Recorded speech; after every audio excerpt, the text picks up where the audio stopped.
Hey guys, you're watching TechRadar. My name is Basil and this is the Huawei P20. I've been using it for 48 hours. This shiny, good-looking, notch-bearing phone is the best phone Huawei's ever released. So that's what Huawei's saying.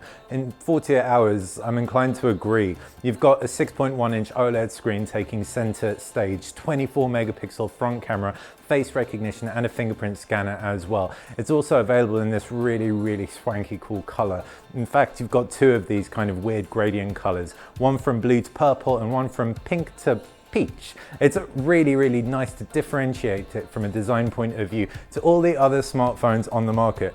Metal frame, feels rich in the hand, glass back, glass front. It's, yeah, a very good looking phone right there. Down at the base is a USB Type-C, and that doubles up as a headphone jack as well because there is no 3.5mm jack. You've also got a speaker, front-firing speaker as well, so it is a stereo type of setup. And up at the top, you've got an infrared blaster. So this thing acts as a TV remote control as well. And around the back, the pièce de résistance, the three cameras. You've got one 3x zoom camera, one 40 megapixel camera, and one monochrome 20 megapixel sensor. The 3x zoom camera has optical image stabilization, which is cool, keeps everything nice and still.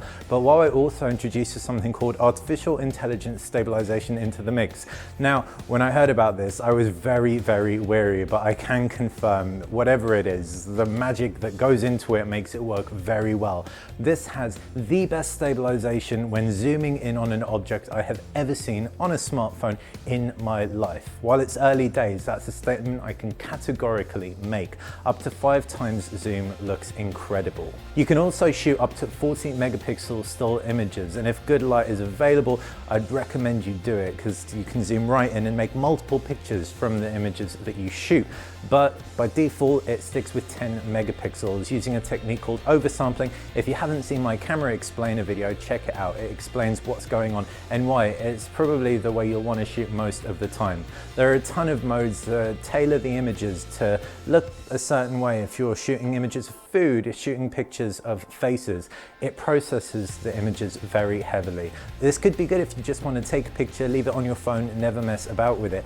But if you're one of those people who likes to tweak their photos afterwards, really play with it in Lightroom and pull the best out, it's not going to let you do that. It's already going to do the processing for you, but you can still shoot raw in Pro mode. And this means you'll have that versatility if you want to, but you'll just have to deep dive into the settings to get it.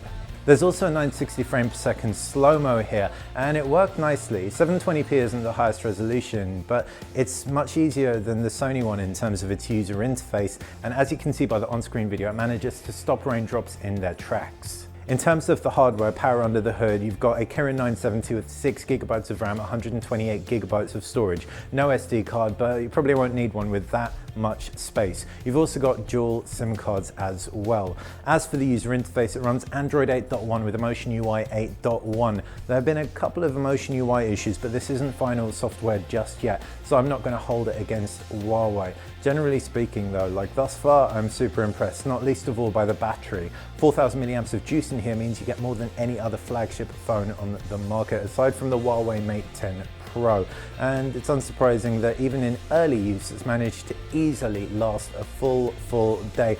And that's my 48 hours with the Huawei P20 Pro, an excellent looking phone that's well connected. The camera is mind-blowing in certain areas, but in other areas it maybe over-processes things for my tastes, and it's easily going to last you a full day. If you want to check out the full review, check back to TechRadar in the next couple of weeks. Thanks for watching.